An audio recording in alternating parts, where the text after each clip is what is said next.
The gunshot echoed through the canyon, and Grace Jameson knew without looking that another bounty hunter had just met his end somewhere in the dusty streets of Dallas, Texas, and she clutched the wriggling lamb tighter against her chest as she pressed herself into the shadows of the mercantile storefront, praying the violence would pass her by like it had done for the past 3 weeks since she had arrived in this God-forsaken town in the summer of 1878.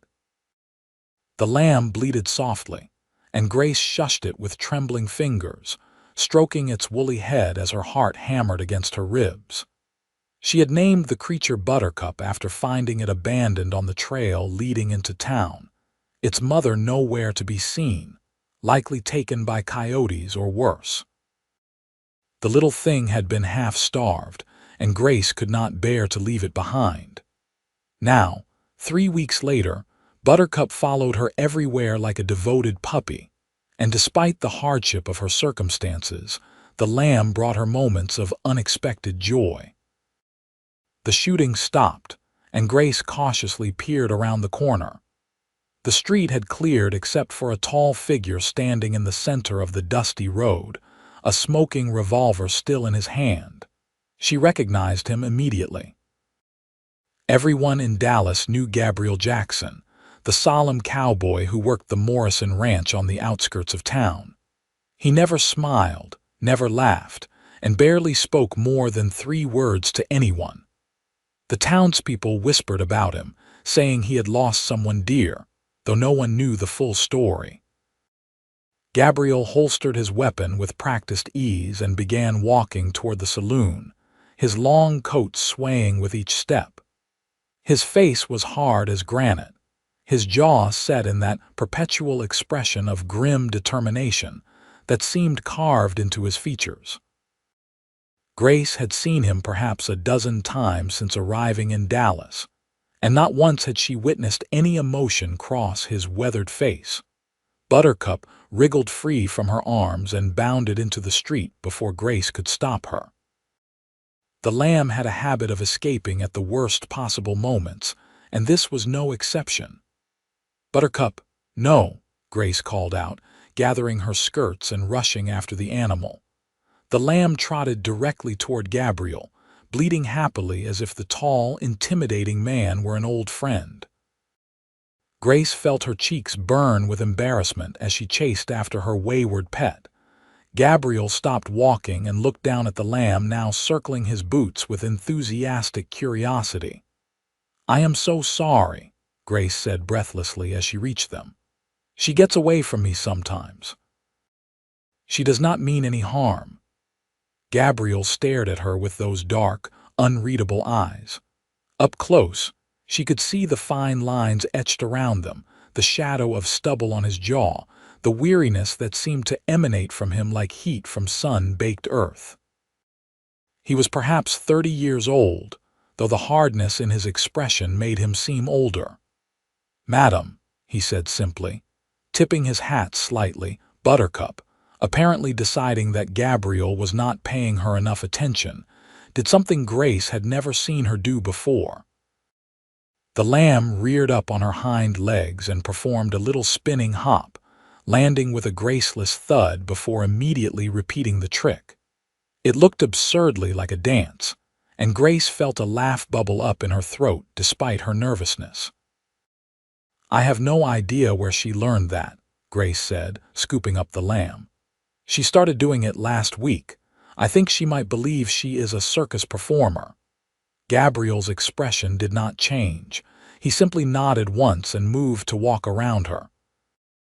"Thank you," Grace called after him, though she was not entirely sure what she was thanking him for.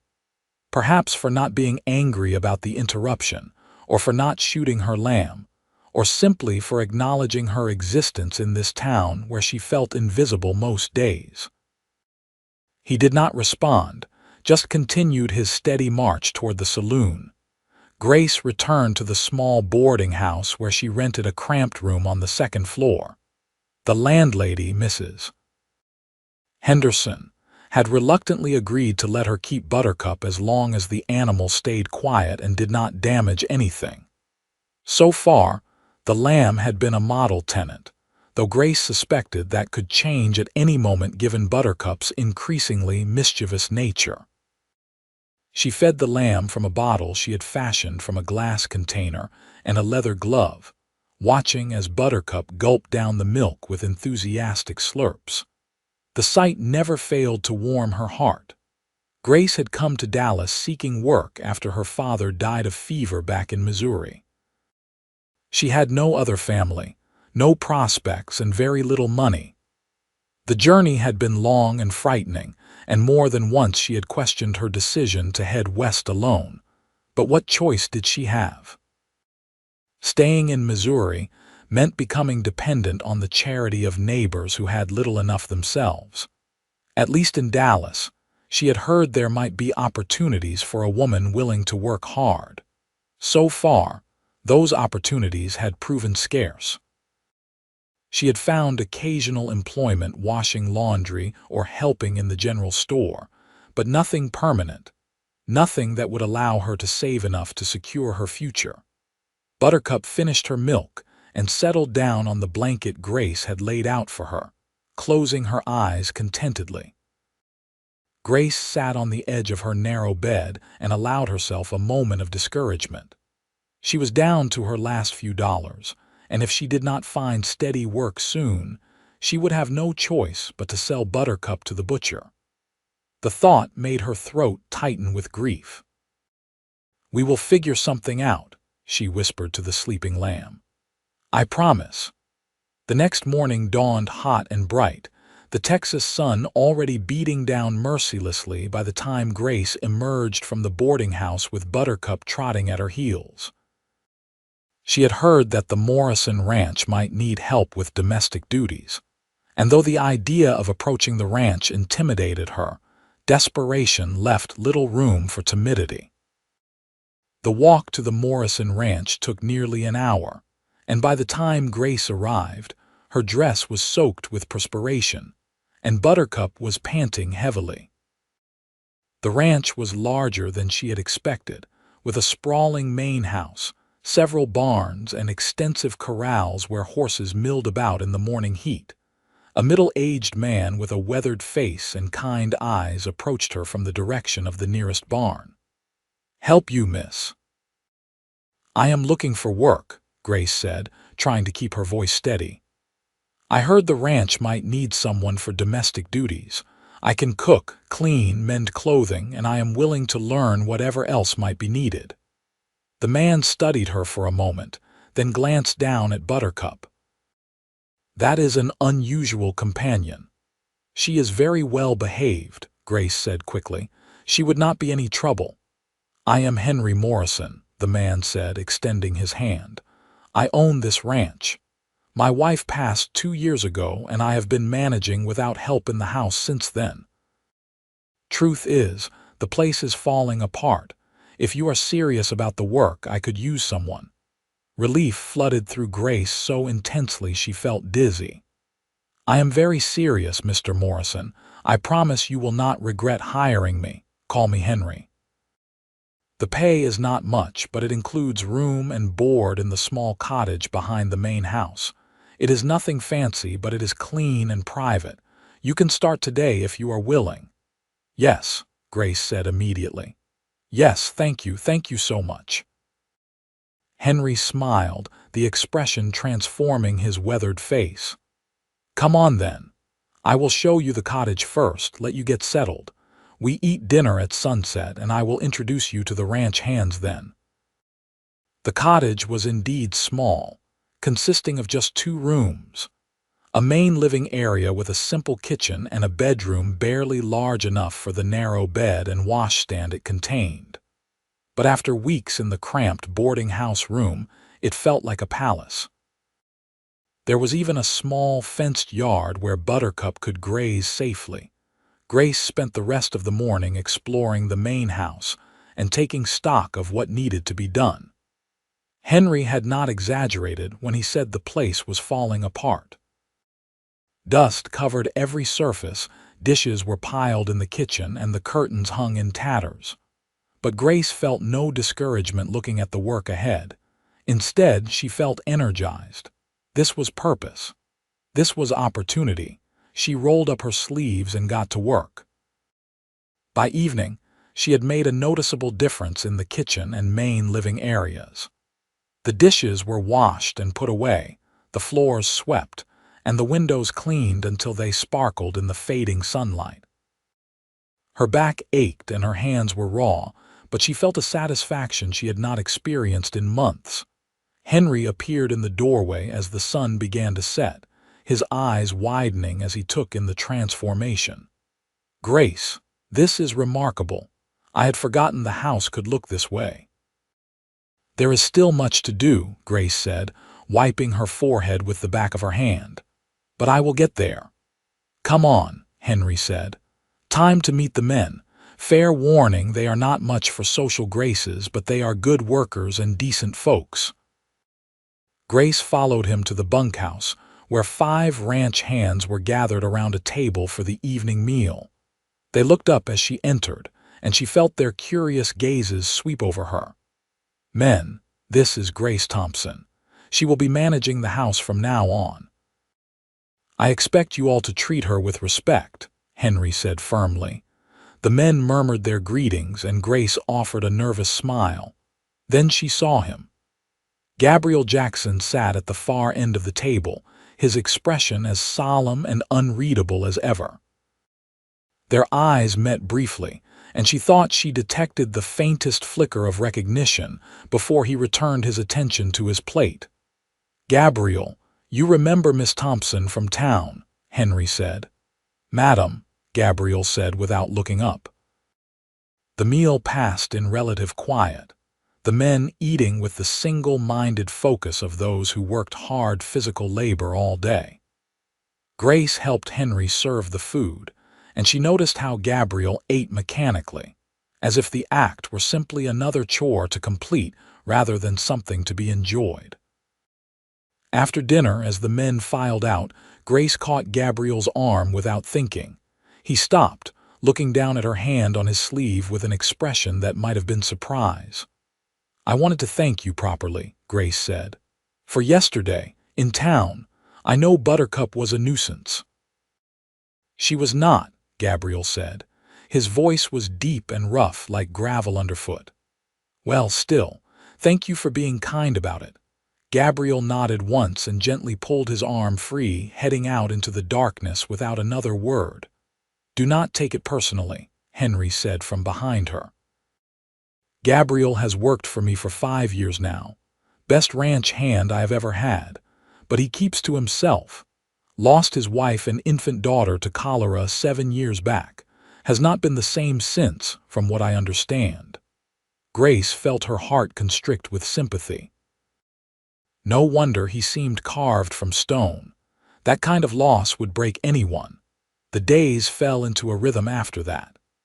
Grace rose before dawn to prepare breakfast for the ranch hands, then spent her days cleaning, mending, and slowly bringing the Morrison house back to life.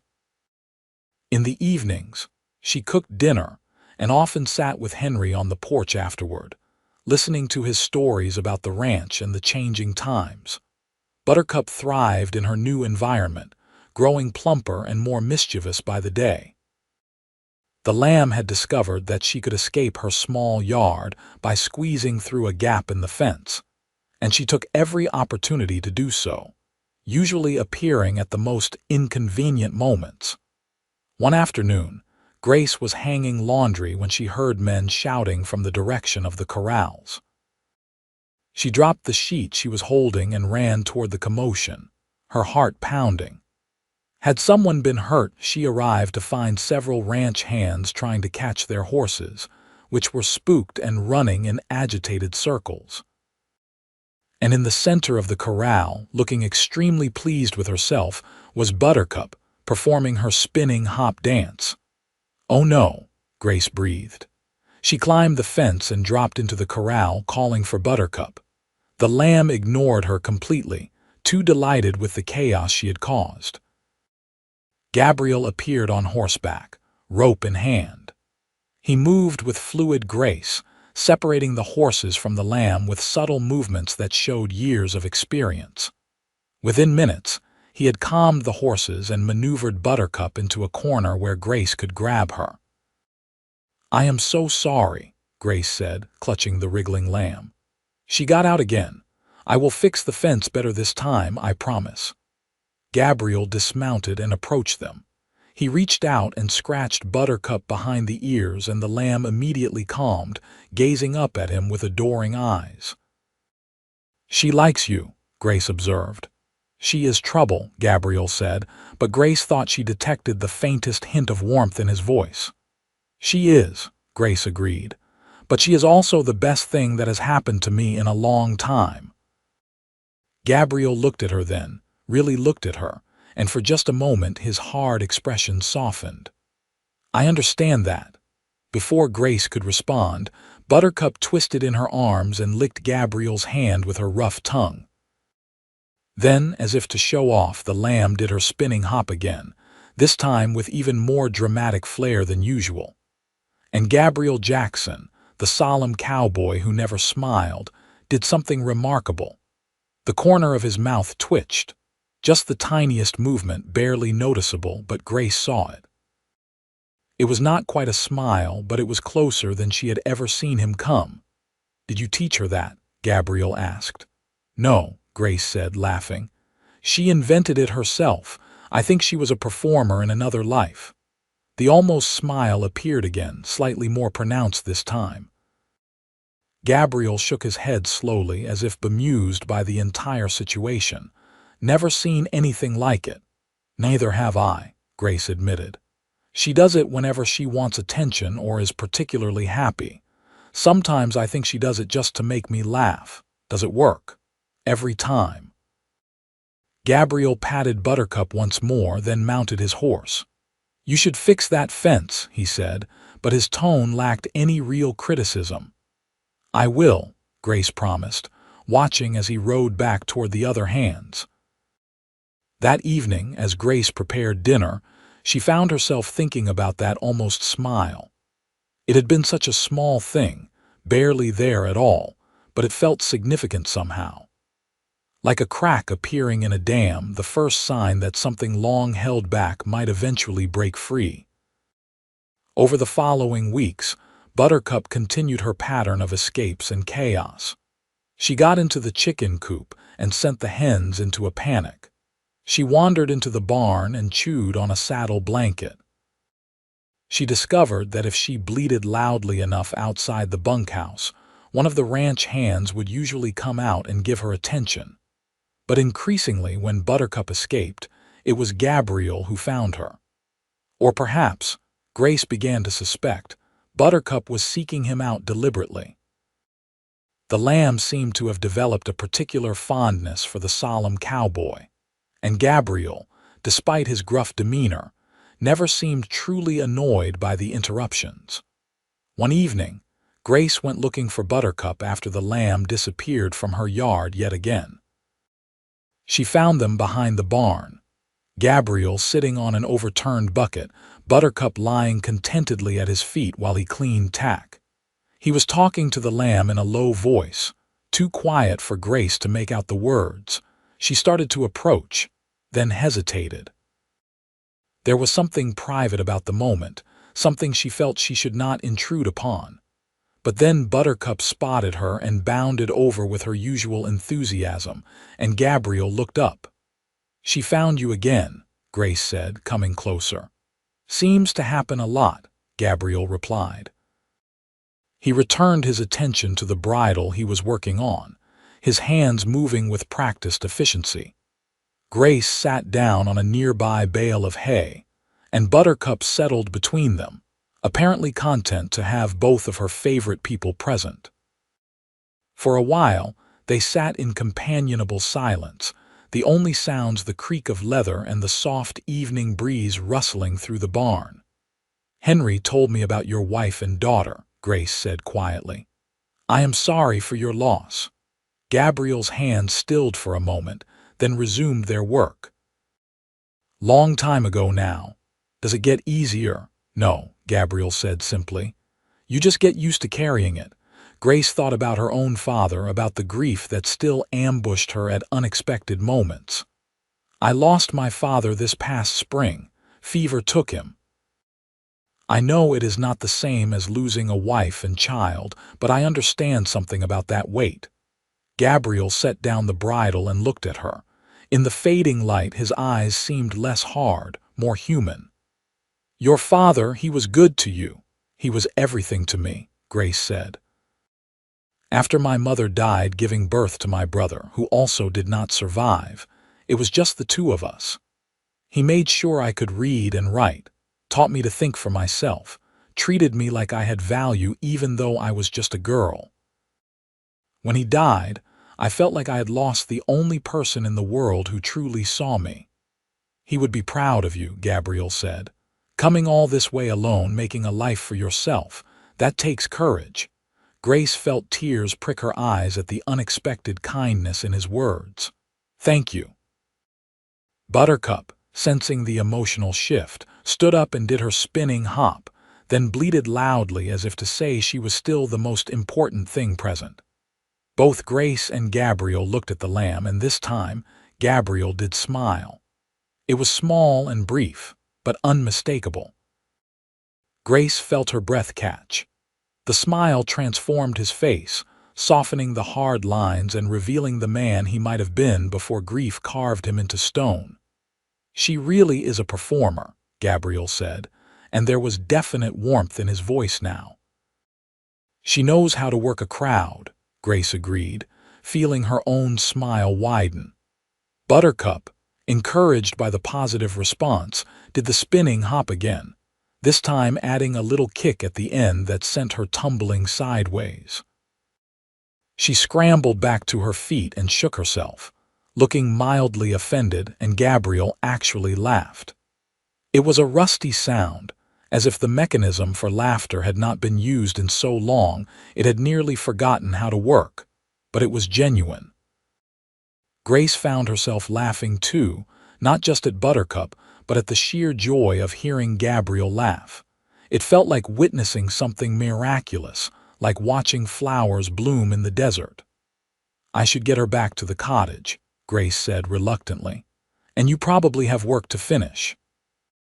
"Probably," Gabriel agreed, but he made no move to return to the bridle. Instead, he stood and walked over to Buttercup, crouching down to rub the lamb's woolly head. "You are a strange little creature," he told her, "but you are growing on me." Buttercup nuzzled his hand affectionately, and Grace felt something warm unfurl in her chest. After that evening, things shifted between them in small but noticeable ways. Gabriel began appearing at the main house more often, ostensibly to speak with Henry about ranch business, but usually managing to spend a few minutes talking with Grace as well. Their conversations were still brief, but they grew easier, less weighted by the heavy silence that had initially defined him. He helped her fix Buttercup's fence, building it higher and stronger so the lamb could not escape as easily. He brought her wildflowers once, claiming he had found them while checking the property line and thought she might like them for the table. He started lingering after meals, helping clear dishes despite her protests that it was not necessary, and he smiled more. Not often and never easily, but Grace began to recognize the signs, the slight softening around his eyes, the barely perceptible curve of his lips. Buttercup remained his favorite source of amusement. The lamb seemed to sense when Gabriel was nearby and would inevitably perform her tricks, adding new variations that never failed to catch him off guard. Grace found herself looking forward to these moments with an intensity that both excited and frightened her. She had not come to Texas looking for romance. After losing her father, the idea of opening her heart to someone else, of risking that kind of loss again, had seemed impossible. But Gabriel was different. He understood grief. He knew what it meant to carry that weight. And somehow, despite or perhaps because of that shared understanding, being around him made her feel less alone. One Sunday, Henry gave everyone the afternoon off, and Grace decided to take Buttercup for a walk beyond the ranch boundaries. The lamb needed exercise, and Grace needed to clear her head. She had been having confusing dreams about Gabriel, dreams where he smiled at her and held her hand and said things that made her heart race, and she needed space to think. She walked for perhaps an hour, Buttercup trotting happily beside her, occasionally stopping to nibble at particularly interesting bits of vegetation. They had just reached a small creek when Grace heard hoofbeats behind her. She turned to see Gabriel approaching on his horse, a large bay gelding with a white star on its forehead. "Mind some company?" he called out. "Not at all," Grace said, trying to ignore the way her pulse quickened at his presence. Gabriel dismounted and let his horse drink from the creek. Buttercup immediately trotted over to investigate the much larger animal, showing no fear whatsoever. The horse lowered his head and sniffed the lamb curiously, then snorted, sending Buttercup skittering backward before returning for another inspection. "She has no sense of self-preservation," Grace said. "Reminds me of someone," Gabriel replied, and there was a teasing note in his voice that Grace had never heard before. "Are you implying that I lack self-preservation? You traveled halfway across the country alone with barely any money and no prospects. You took in a stray lamb you could not afford to feed. You walked into a town in the middle of a gunfight.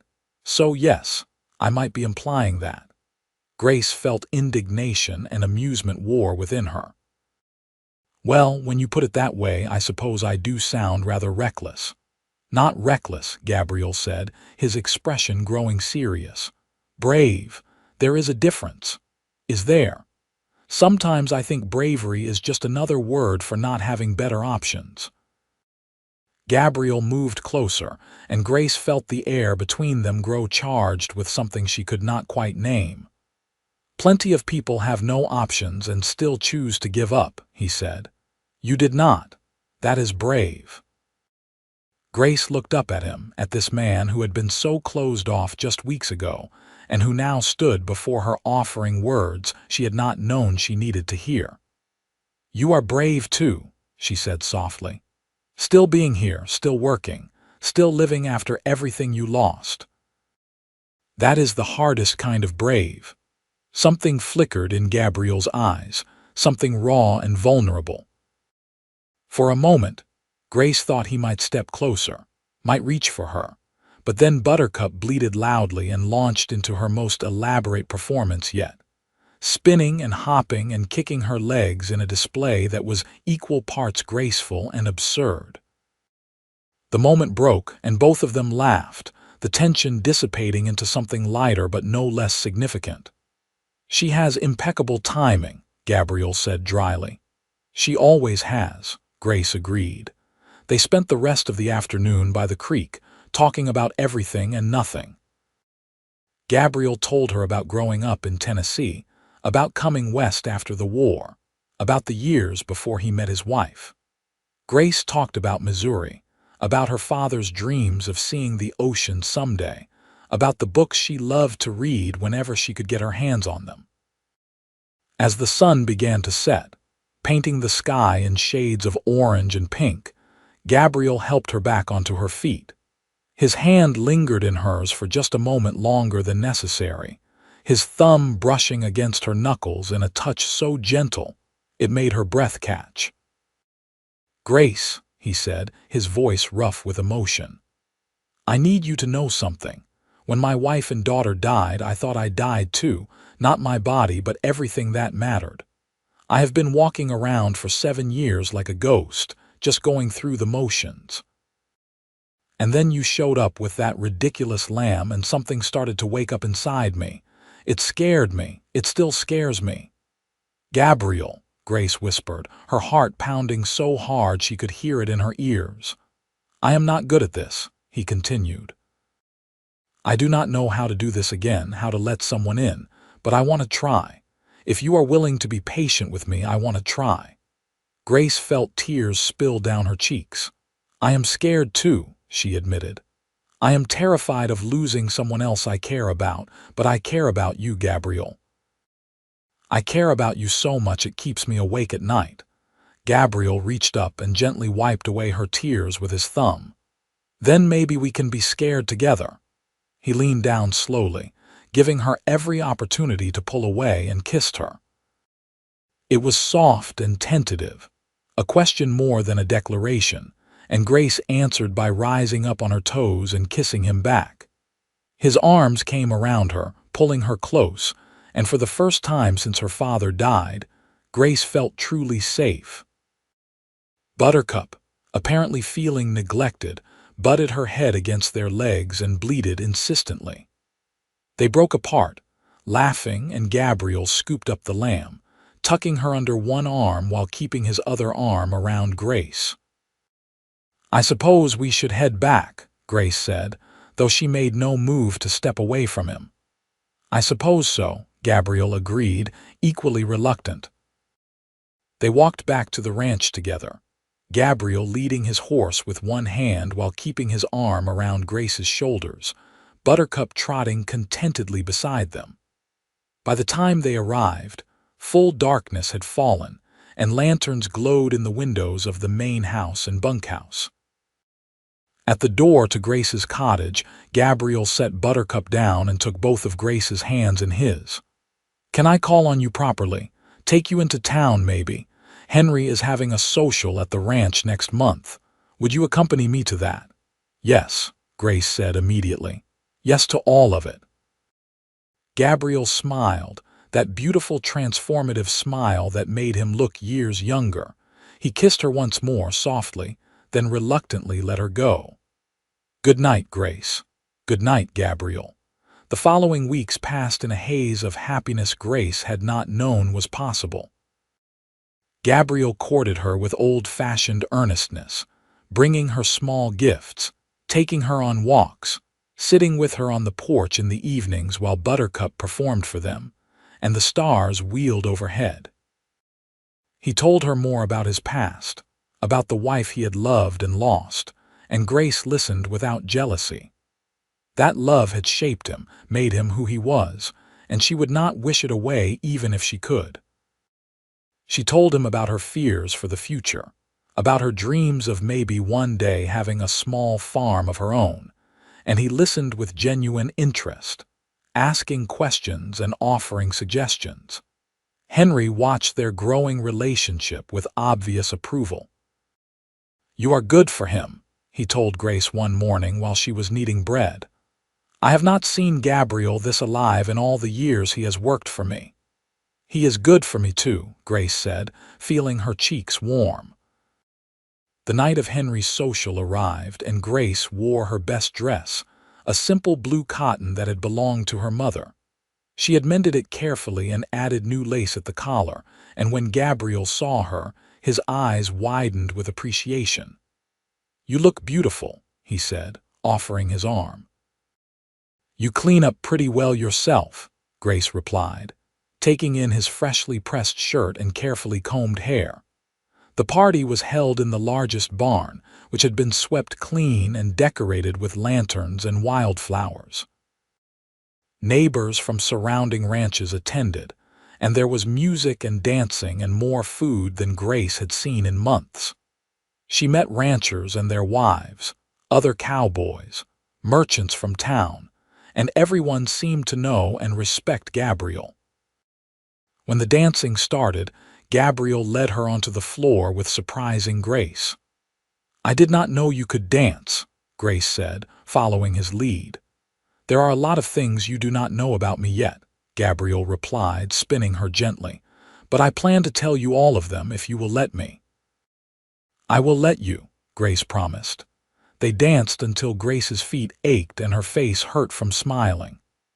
Between dances, they stood together at the edge of the barn, Gabriel's arm around her waist, and watched the other couples swirl past. Grace felt a contentment she had not experienced since before her father's death, a sense of belonging that went deeper than just finding employment or shelter. Buttercup, who had been safely secured in Grace's cottage for the evening, somehow managed to escape and appeared at the barn entrance in the middle of a particularly lively reel.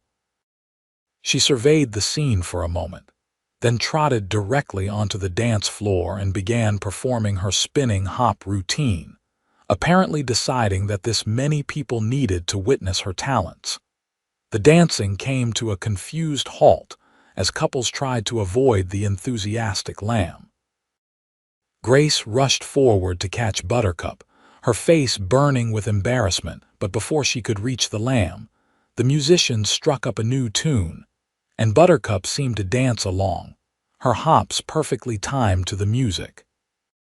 The crowd began to laugh and clap, encouraging the lamb, and Grace stopped trying to catch her, instead watching in amazement as Buttercup performed like a seasoned entertainer.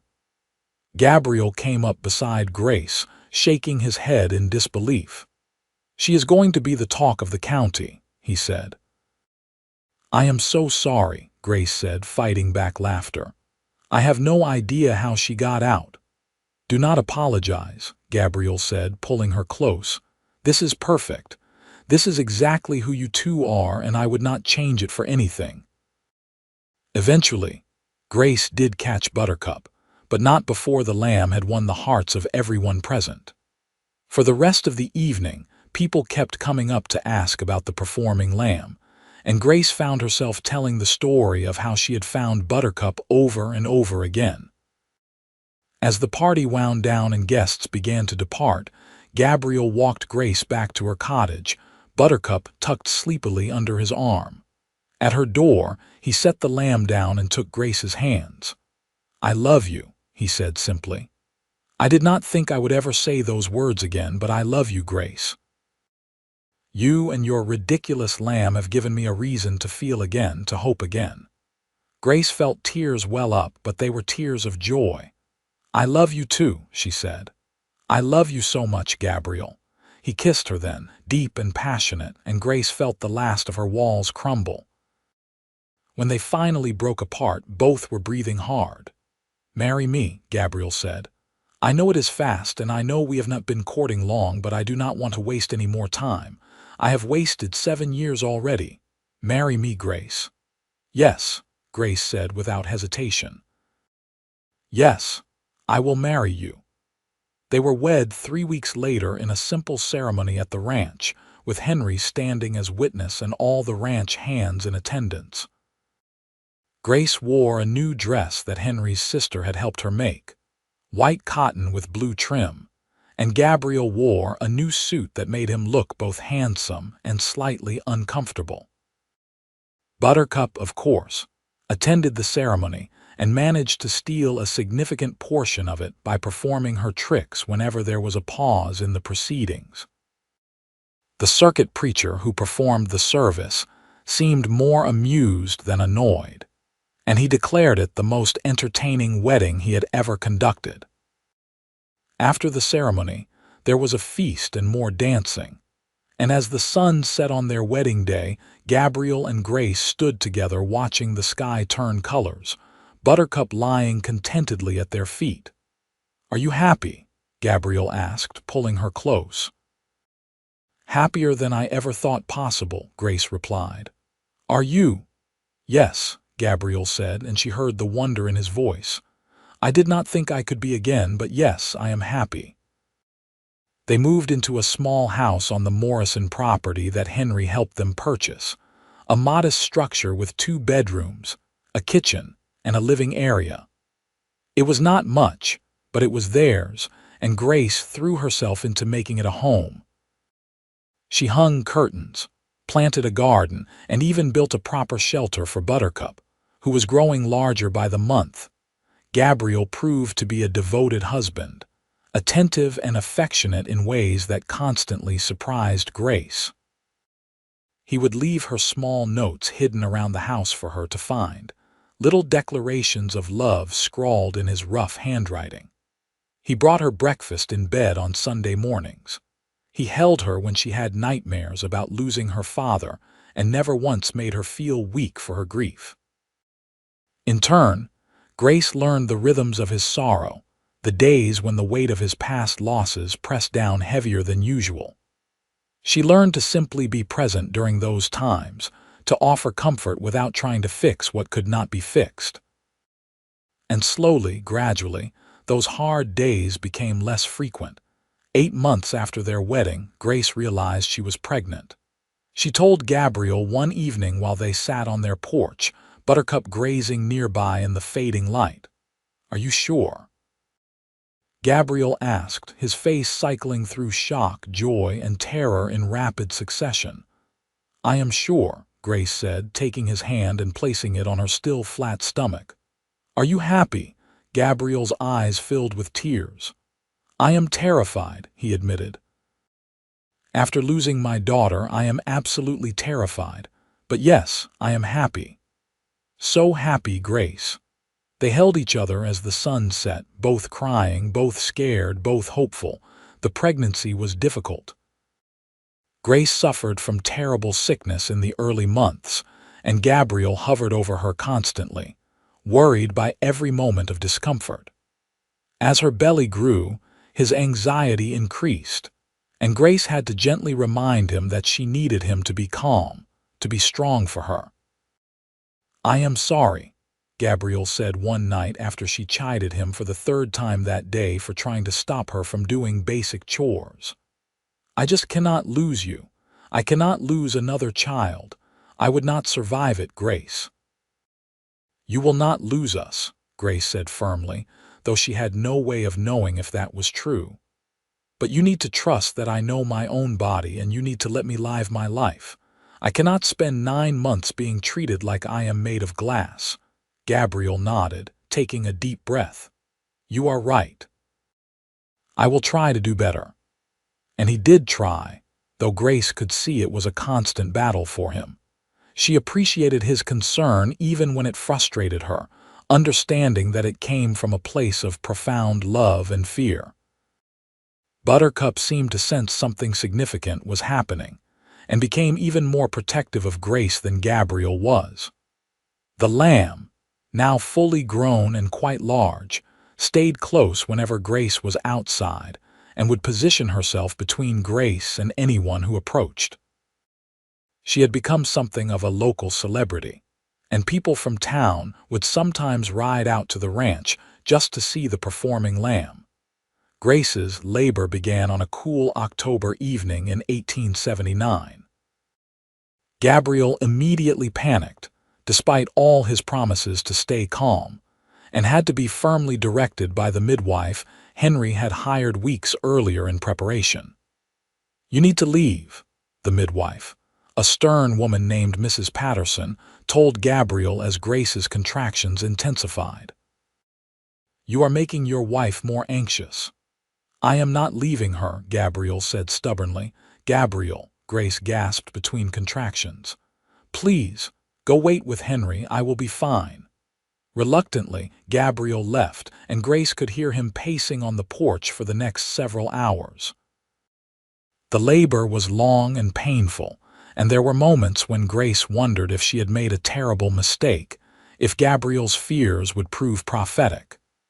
But eventually, as dawn broke over the Texas horizon, she delivered a healthy baby boy, Mrs. Patterson cleaned the infant and placed him in Grace's arms. He was perfect, with a shock of dark hair and his father's strong features. Grace felt a love so intense it was almost painful. "Gabriel," she called out, her voice hoarse, "come meet your son." The door burst open and Gabriel rushed in, his face wild with worry. When he saw Grace holding the baby, his entire body sagged with relief. "A son?" he asked, approaching slowly as if afraid they might disappear. "A son," Grace confirmed, smiling. "A healthy, perfect son." "Do you want to hold him?" Gabriel reached out with trembling hands and took the baby, cradling him with surprising gentleness for such a large man.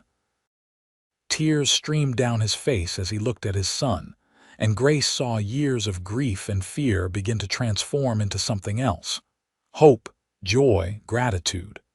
"Hello, little one," Gabriel whispered. "I am your father, and I promise I will keep you safe. I promise I will love you every day of my life." "What should we name him?" Grace asked. Gabriel looked at her, then back at the baby. "I want to name him after your father." "What was his name?" "Frank," Grace said, feeling her own tears start. "Frank Thomas." "Then this is Frank," Gabriel said. "Frank Jackson. Hello, Frank." The baby yawned and made a small sound, and both parents laughed, giddy with exhaustion and relief and love. Buttercup, who had been kept outside during the labor, somehow pushed through the door and trotted into the bedroom. She approached the bed cautiously, sniffing curiously at the new arrival. Then, as if to welcome Frank to the family, she performed her spinning hop right there in the bedroom, nearly knocking over the washstand in the process. Gabriel laughed, that full, rich laugh Grace had learned to treasure, and even Mrs. Patterson smiled despite her stern demeanor. "That lamb," Grace said, shaking her head. "She never misses an opportunity." "She knows this is important," Gabriel said. "She is celebrating." They settled into their new life as parents with the same mixture of joy and terror that all new parents experience. Gabriel proved to be a devoted father, taking on night duties without complaint, pacing the floor with Frank when the baby would not sleep, singing rough lullabies in his deep voice. Grace watched him with their son and felt her heart swell with love. This was the life she had dreamed of, but never quite believed she would have. A home, a husband who loved her, a child, and yes, even a ridiculous performing lamb who continued to bring laughter into their days. Frank grew quickly, a healthy, happy baby who seemed to find joy in everything. By his first birthday, he was walking and babbling constant streams of nonsense that Gabriel insisted were words. Buttercup appointed herself as the child's guardian, following him everywhere and bleating in alarm whenever he ventured too close to anything potentially dangerous. Grace became pregnant again when Frank was 18 months old, and this time Gabriel managed his anxiety better, though she still caught him watching her with worried eyes whenever he thought she was not looking. Their second child, a daughter they named Faith, was born in the spring of 1881, and the labor was mercifully shorter than with Frank. Faith had Grace's light hair and delicate features, and Gabriel treated her like she was made of spun sugar. Grace had to remind him frequently that their daughter needed to be allowed to explore and play, that keeping her wrapped in protective cotton was not healthy. As the children grew, the small house became cramped, and Gabriel and Henry worked together to add 2 more rooms, expanding the home to accommodate their growing family. Grace planted more gardens, learned to can and preserve food for winter, and discovered she had a talent for making jams that became popular at the market in Dallas. Gabriel took on more responsibility at the ranch, eventually becoming Henry's foreman. His reputation as an honest, hard-working man spread, and he was sought out for advice by neighboring ranchers. The solemn, closed-off man Grace had first met was gone, replaced by someone who smiled easily and laughed often, though he still had his quiet days when old sorrows surfaced. Buttercup lived to the remarkable age of 12, ancient for a sheep. She remained a beloved member of the family, performing her tricks for the children and anyone else who would watch. When she finally passed peacefully in her sleep in the summer of 1890, the entire family mourned her as deeply as they would a person. Gabriel built a grave marker for her in the yard with a simple inscription that read, "Buttercup, she made us laugh." They planted wildflowers over her grave, and Grace would sometimes find Frank and Faith sitting beside it, telling stories about the lamb who had been part of their family for their entire lives. By the time Frank was 12 and Faith was 10, Grace and Gabriel had added 1 more child to their family. A second daughter named Florence, born in 1885, who had her father's dark coloring and serious demeanor, though she laughed easily enough when her siblings coaxed her into play. Grace sometimes looked back on that day in Dallas when Buttercup had escaped and run toward a solemn cowboy and marveled at how completely her life had changed. She had been so lost then, so scared and uncertain. And now she had this, a home, a family, love that filled every corner of her days. Gabriel, catching her in one of these reflective moods, would pull her close and kiss her forehead. "What are you thinking about? How lucky I am," Grace would say. "How lucky we both are." "It was not luck," Gabriel always replied. "It was you and that lamb refusing to let me stay locked away. You saved me, Grace. You and Buttercup gave me my life back." "You saved me too," Grace would remind him. "I was just as lost as you were. Then we saved each other." In 1892, Henry Morrison passed away peacefully in his sleep at the age of 72. He left the ranch to Gabriel in his will, along with a letter expressing how proud he was of the man Gabriel had become and the family he had built. Gabriel wept when he read the letter, grieving the loss of the man who had given him a chance when he was still deep in his grief, who had been patient and kind, and had become like a father to him.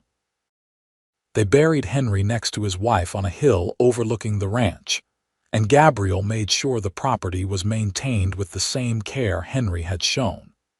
He hired more hands, expanded operations, and within a few years had turned the Morrison Ranch into one of the most successful in the county. But success did not change the core of who they were. Grace still tended her gardens and made her jams.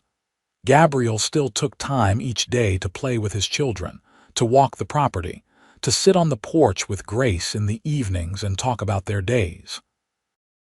They had learned, both of them, that life was precious and fleeting, and they refused to waste a moment of it. Frank grew into a responsible young man who shared his father's talent with horses and his mother's easy way with people. At 19, he began courting a neighboring rancher's daughter, and Gabriel and Grace watched with bittersweet pride as their son prepared to start his own life. Faith developed a talent for drawing and painting, covering pages with images of the ranch, the animals, her family. She talked of perhaps going to art school someday, and though the idea of his daughter leaving terrified Gabriel, he supported her dreams. Florence, their youngest, surprised everyone by showing an interest in medicine. She would doctor injured animals on the ranch, and the local physician who treated them said she had a natural gift for healing. Gabriel made inquiries about medical schools that accepted women, determined that his daughter would have every opportunity to pursue her calling. As Grace approached 40, she sometimes felt the weight of her years, the accumulated losses and joys that had shaped her. Her father had been gone for over 20 years now, and though she still missed him, the grief no longer had the power to overwhelm her. She had built a life he would have been proud of, had raised children who knew they were loved, had found a love she had not even known to hope for. Gabriel, now 45, had silver threading through his dark hair, and lines had deepened around his eyes. But he was still strong, still capable, and more importantly, still wholly present in their life together. The shadow of his first family's loss no longer haunted him as it once had, though Grace knew he carried it still. But it was integrated now, a part of his history rather than his entire identity. One evening, as they sat on their porch watching the sun set over the ranch, their children grown or nearly so, Gabriel took Grace's hand. "You remember the day Buttercup ran into me in Dallas?" he asked. "Of course," Grace said. "How could I forget? You looked like you wanted to shoot both of us." Gabriel laughed. "I did not want to shoot you, I just did not know what to do with you." This woman chasing a lamb through a town that had just seen a gunfight, acting like it was the most normal thing in the world. "It seemed normal to me," Grace said. Everything else was so overwhelming, but getting Buttercup back was something I could control. "You were remarkable," Gabriel said. "You are remarkable, and I never properly thanked you." "Thank me for what?" "For not giving up on me. For seeing something worth saving underneath all that anger and grief. For bringing laughter back into my life. For giving me a reason to open my heart again." Grace squeezed his hand. "You gave me just as much. You gave me a home, a family, love. You gave me everything I needed when I needed it most." "We were lucky to find each other," Gabriel said. "We were," Grace agreed. "Although I maintain that Buttercup deserves most of the credit." Gabriel smiled, that beautiful smile that still made Grace's heart skip. "She does. That lamb changed everything." They sat in comfortable silence as the stars began to appear, the sounds of the ranch settling for the night around them. In the distance, they could hear their children's voices as Frank, Faith, and Florence worked on evening chores. It was a good life, hard-earned and deeply appreciated. Grace leaned her head on Gabriel's shoulder, feeling the solid warmth of him, the steady beat of his heart. This was what she had needed all those years ago when she stumbled into Dallas. Not just safety or security, but this. Someone to build a life with. Someone who understood both joy and sorrow. Someone who would sit with her on a porch and watch the sun set year after year and never grow tired of her company. "I love you," she said softly. "I love you too," Gabriel replied. "Today, tomorrow, always." As 1894 approached, bringing with it new challenges and changes, Grace and Gabriel faced it together, as they had faced everything since that day in Dallas. Their love had started with a solemn cowboy, a determined woman, and a cheerful lamb who knew how to make people laugh. It had grown into something deep and lasting, tested by loss and strengthened by shared joy. Frank married his sweetheart in the spring of 1894, in a ceremony held at the ranch with half the county in attendance. Faith had applied to art schools back east and was waiting to hear about acceptance. Florence had begun apprenticing with the local doctor, her eyes bright with purpose. Grace and Gabriel became grandparents for the first time in 1895 when Frank and his wife had a son.